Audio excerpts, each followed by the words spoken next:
Sejam todos muito bem-vindos a mais um vídeo do canal baseado em fatos reais. Hoje conheceremos a história de mais um barão. Mas antes de eu contar a história para vocês, eu peço a vocês que deixem o like nesse vídeo, que me ajuda muito, ajuda o canal a crescer e ele está crescendo. Se você não é inscrito, se inscreva no canal, ative o sininho de notificação, porque assim você não perde mais nenhuma história. E compartilhe esse e outros vídeos com um parente, com um amigo, com um vizinho ou com vários que vocês sabem que vão gostar de ouvir uma boa história. Peçam para eles virem conhecer as histórias, se inscreverem, deixarem o like e todo mundo fica muito feliz. Sem mais demoras, vamos todos entrar na nossa máquina do tempo e viajar para o ano de 1813.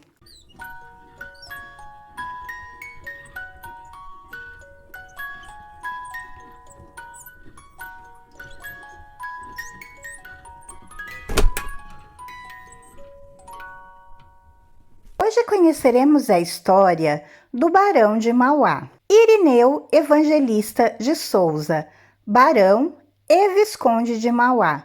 Nasceu em 28 de dezembro de 1813 em Arroio Grande e faleceu em 21 de outubro de 1889 em Petrópolis. Ele foi um comerciante, armador, industrial e banqueiro brasileiro.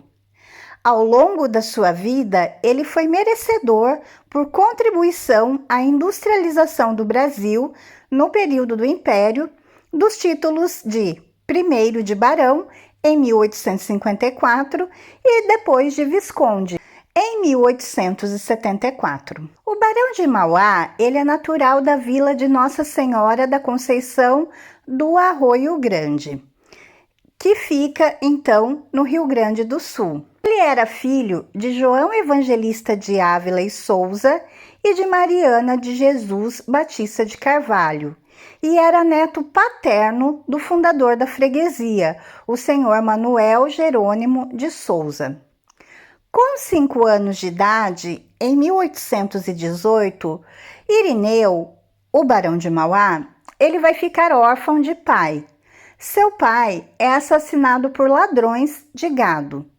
Então, em 1821, a sua mãe Mariana se casa novamente com João Jesus. Todavia, o novo marido da mãe, seu padrasto, não queria conviver com os filhos do primeiro casamento da mulher. Então, ela foi obrigada a se desfazer dos filhos. A filha mais velha, a Guilhermina, foi obrigada a se casar com apenas 12 anos de idade. E Irineu, com 8 anos, foi entregue para a guarda de um tio, o Manuel José de Carvalho, que morava em Rio Claro. Nesse período inicial de guarda com seu tio, o Manuel, no interior de São Paulo, Irineu ele vai ser alfabetizado.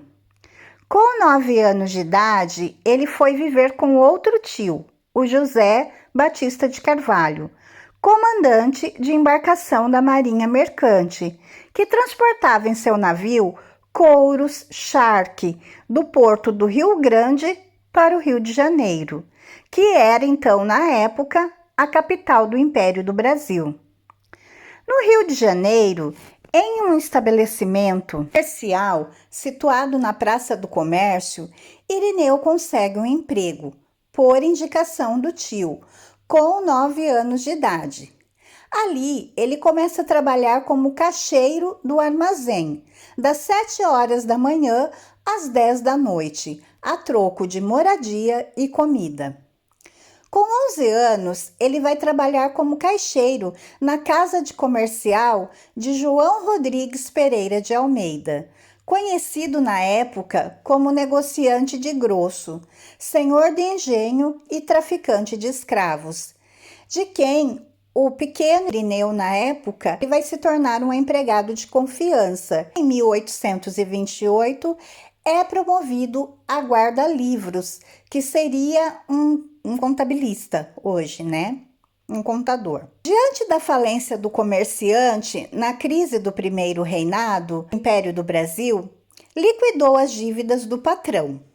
Por recomendação do antigo empregador, ele foi admitido na empresa de importação do escocês Richard Carruthers em 1830, onde ele aprende inglês, contabilidade e aperfeiçoa então a sua arte de comercializar. Aos 23 anos, ele se torna gerente e logo depois sócio da empresa. Carruthers, percebendo o potencial do Irineu, iniciou na maçonaria, cujos ideais de liberdade, igualdade e fraternidade tiveram uma influência direta na postura do barão. Quando Carruthers retornou para o Reino Unido, em 1839, Irineu assumiu os negócios da empresa. Adquiriu uma chácara em Santa Teresa, onde foi residir, e auxiliou conterrâneos envolvidos na Revolução Farroupilha a escapar de prisões no Rio de Janeiro. Em 1839, e já estabelecido, ele vai mandar buscar a sua mãe, Mariana de Jesus Batista de Carvalho, que na época já estava então viúva do segundo marido também. E traz também a sua única irmã, a Guilhermina, que estavam morando no Rio Grande do Sul. Junto com elas virá então a sua sobrinha, Maria Joaquina de Souza Machado, a Mai, quem Irineu vai se apaixonar e vai se casar em 1841. E eu sei que é estranho para a gente ouvir isso, mas não podemos nos esquecer que estamos falando de outro século, outros costumes, outra cultura, e aquilo naquela época não era algo escandalizante. Mudam, os tempos mudaram, hoje as coisas são diferentes, a cultura é diferente, hoje seria um escândalo. Estamos falando de um outro século. Do casamento com a sua sobrinha, então Maria Joaquina, Irineu teve ao todo 18 filhos, 11 nasceram com vida. Dos 11 filhos nascidos vivos, 7 chegaram à maioridade e apenas 5 sobreviveram após a morte do pai em 1889. A morte prematura da maioria dos filhos, devido a doenças, é sim atribuída à proximidade do grau de parentesco entre Irineu e sua esposa e dos problemas genéticos decorrentes desse fato. Uma viagem de negócios que fez à Inglaterra em busca de recursos em 1840 permitiu a Souza conhecer fábricas, fundições de ferro e o mundo dos empreendimentos capitalistas, convertendo-o de que o Brasil deveria trilhar o caminho da industrialização. A Inglaterra fora o cerne da Revolução Industrial e o Brasil ainda era um país de produção rural. Ao retornar, diante da decretação da chamada tarifa Alves Branco e a alta dos preços do café no mercado internacional no período, ele decide então também se tornar um industrial.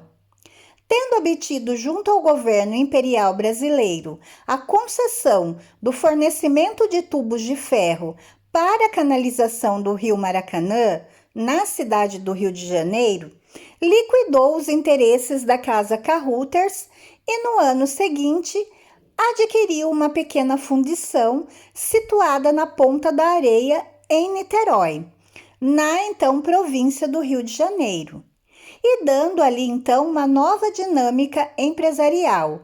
Transformou então a sua fundição em um estaleiro de construções navais, dando início então à indústria naval brasileira. No seguinte, com o estabelecimento da fundição e Companhia Estaleiro da Ponta da Areia, ele quadruplicou o patrimônio inicial dele, tornando-se o maior empreendimento industrial do país, empregando mais de 1.000 operários e produzindo navios, caldeiras para máquinas a vapor, para engenhos de açúcar, guindastes, prensas, além de artilharia, de postes para iluminação e canos de ferro para água e gás.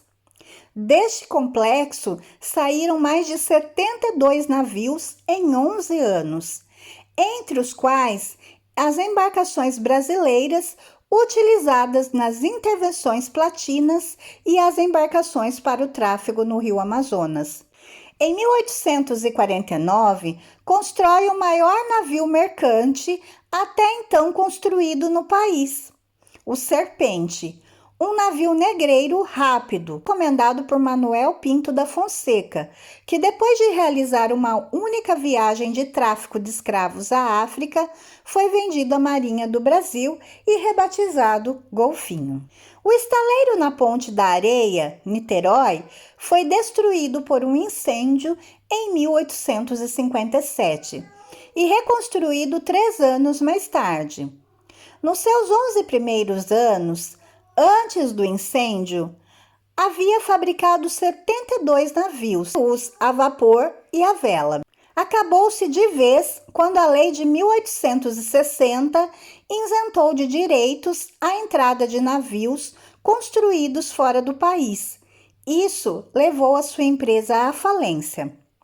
Na época, o tráfico de escravos gerava muito dinheiro, porém, Souza utilizou os recursos usados para a compra de africanos para financiar as suas ideias. Com a extinção do tráfico negreiro, a partir da Lei Eusébio de Queiroz, de 1850, os capitais, até então empregados no comércio de escravos, passaram a ser investidos na industrialização. Aproveitando essa oportunidade, o de Mauá passou a se dividir entre as atividades de industrial e banqueiro e acumulou uma fortuna com apenas 40 anos de idade. Tem mais alguém querendo contar a história para vocês? Se escutarem uma voz ao fundo, é o gato que também está querendo contar a história para vocês. Entre os investimentos que ele vai realizar, além do estaleiro e da fundição na Ponta de Areia, destacam-se o projeto de iluminação a gás na cidade do Rio de Janeiro, cuja concessão de exploração ele obteve por 20 anos, e pelo contrato ele se comprometia a substituir 21 milhas de lampiões a óleo de baleia por outros novos de sua fabricação. Também tinha a organização da Companhia de Navegação do Amazonas, com embarcações a vapor fabricadas no seu estaleiro, a construção de um trecho de 14 quilômetros de via férrea entre o porto de Mauá e a estação Fragoso, na raiz da Serra da Estrela, em Petrópolis, o estabelecimento de uma companhia de bondes puxados por burros na cidade do Rio de Janeiro, a participação como acionista no empreendimento da Recife São Francisco Company, a participação como acionista na ferrovia Dom Pedro II, que depois se tornou a Estrada de Ferro Central do Brasil, a participação como empreendedor na Estrada de Ferro Santo Jundiaí, o assentamento do Cabo Submarino e, em 1852, o Barão de Mauá ele vai então fundar o Banco Mauá, MacGregor e Companhia, com filiais em várias capitais brasileiras e em Londres, Paris e Nova York. No Uruguai, ele funda em 1857 o Banco Mauá e Cia, sendo o primeiro estabelecimento bancário daquele país, inclusive com autorização de emitir o papel moeda, sendo que tal banco vai abrir também uma filial em Buenos Aires e se torna então um dos principais bancos da América do Sul. De ideias políticas de caráter liberal, defensor do abolicionismo, ele fornece recursos financeiros necessários à defesa de Montevidéu, quando o governo imperial decide intervir, então, nas questões platinas. Contrário à Guerra do Paraguai, ele foi deputado pela província do Rio Grande do Sul em diversas legislaturas. Por exemplo, em 1856, 1859 a 1860, 1861 a 1864, 1864 a 1866 e 1872 a 1875. Porém, ele vai renunciar ao mandato em 1873 para melhor cuidar dos seus negócios, que estão ameaçados desde a crise bancária que iniciou-se em 1864. Ele teve uma influência política no Uruguai muito forte desde 1850, quando, a pedido do seu amigo Paulino José Soares de Souza, o Visconde do Uruguai e então ministro dos Estrangeiros, ele ajuda financeiramente os liberais sitiados em Montevidéu. Lá, suas ações passaram a receber favores ou reveses, de acordo com o domínio de brancos ou colorados. No Brasil, mesmo eleito pelo Partido Liberal, ele apoiou o gabinete do seu amigo, o Visconde do Rio Branco. A combinação das suas ideias, juntamente com o agravamento da instabilidade política na região platina, fizeram com que ele se tornasse alvo das intrigas dos conservadores. As suas instalações passaram a ser alvo de sabotagens criminosas e seus negócios foram abalados pela legislação que reduziu as taxas sobre as importações de máquinas, ferramentas e ferragens. Com a falência do Banco Mauá, ele pediu moratória por 3 anos, mas foi obrigado a vender a maioria de suas empresas a capitalistas estrangeiros e ainda os seus bens pessoais para liquidar as dívidas. Doente, minado pelo diabetes, após liquidar as suas dívidas, encerrou um capítulo da sua vida empresarial. Com o pouco que lhe restou e o auxílio de familiares, ele se dedicou à corretagem de café até a sua morte, com 76 anos de idade, em sua residência, cidade de Petrópolis, poucas semanas antes da queda do Império. Seu corpo foi trazido à corte de trem pela mesma estrada de ferro que ele construíra anos antes e sepultado no mausoléu de sua família no cemitério de São Francisco de Paula, no bairro de Catumbi. Vivendo em uma sociedade rural e escravocrata, o contato com a mentalidade empresarial britânica foi determinante para a formação dos pensamentos do Barão de Mauá. Com menos de 30 anos, ele já possuía uma enorme fortuna, que assegurou a ele a mais completa independência. Os seus primeiros passos como empresário foram marcados por ousadia, por apostar na tecnologia de ponta da época, existente na época. Em toda a sua carreira, ele sempre se preocupou com a correta gestão dos recursos e ele tinha uma administração descentralizada, onde a responsabilidade de cada indivíduo na cadeia de comando era valorizada. A sua política salarial mostrava muito sobre ele, porque ele investia nos talentos dos empregados, ele foi pioneiro no país na distribuição de lucros da empresa aos funcionários, ou seja, os famosos PPRs, que existem até hoje em muitas empresas, incentivava os seus colaboradores mais próximos a montar empresas e a fazer negócios por conta própria. O nível de gerência era contemplado com créditos e apoio logístico para operar os empreendimentos. Dessa maneira, tão amigável, tão humana, o Barão de Mauá controlou 8 das 10 maiores empresas do país, sendo que uma ainda permanece, que é o Banco do Brasil. Ele chegou a controlar 17 empresas com filiais operando em 6 países.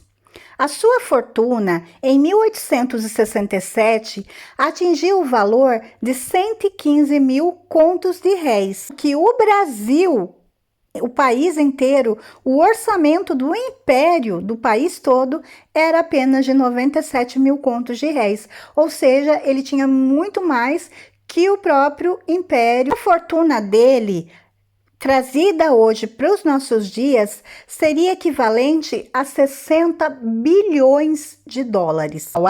Ele também foi muito conhecido por suas ideias contrárias à escravidão, o que o distanciava das elites políticas do império, e o que fez com que ele se ressentisse nos seus interesses comerciais. Com o passar dos anos, o Barão de Mauá foi se afundando em dívidas, porque ele sempre que não conseguia os recursos que ele precisava, ele pegava das suas reservas. Essa foi a nossa história de hoje, a história do pneu, do Visconde de Mauá ou do Barão de Mauá, os títulos que ele carregou. Tão interessante quanto a história do Barão de Bocaina, que tem aqui no canal o vídeo, é só vocês procurarem e ir lá conhecer. Ambas são interessantíssimas porque ambos eram homens de muita dignidade, de muita coragem. Ninhos ali começou a trabalhar em troco de comida, né? Conquistou ali uma fortuna, e uma fortuna mesmo, que chegou a ser maior do que o próprio império tinha, mas ele era bondoso. Ele era contra a escravidão, ele lutava contra, e o mais bonito que eu acho nele era o incentivo que ele dava aos seus funcionários, começando com os PPRs, né, em algumas empresas, que é distribuir o lucro com os funcionários, e ajuda muito os funcionários, ficam muito felizes. E quem começou com isso foi o Barão de Mauá. Existe uma grande diferença entre ser chefe e líder, e com certeza o Barão de Mauá era um líder, e um líder nato, e mostrava e expressava todo o carinho e o amor e a consideração ali pelas pessoas, né? É aquele caso bem típico de uma pessoa que teve uma vida muito difícil e que, com o suor do seu trabalho, conquistou uma fortuna, mas ele não deixou que isso subisse a cabeça, né? Como é dito popularmente. Isso não mudou ele, pelo contrário, ele se tornou mais compreensivo, sempre ajudar as pessoas. Por isso, eu resolvi trazer a história do Barão, né, de Mauá, e porque eu trouxe a história do Barão de Bocaina, e várias pessoas me falaram que gostariam de conhecer histórias de outros barões. Então, vez por outra, eu vou trazer aqui para vocês. Também gostaram muito de conhecer mais esse barão hoje, o Barão de Mauá. Espalhem o vídeo aí, esparramem esse vídeo com todo mundo, apresentem o Barão de Mauá para todas as pessoas que vocês conhecem. Deixem o like no vídeo, que me ajuda muito. Se inscrevam no canal e voltem aqui para as próximas histórias. Fiquem todos na paz, um super beijo e até a próxima!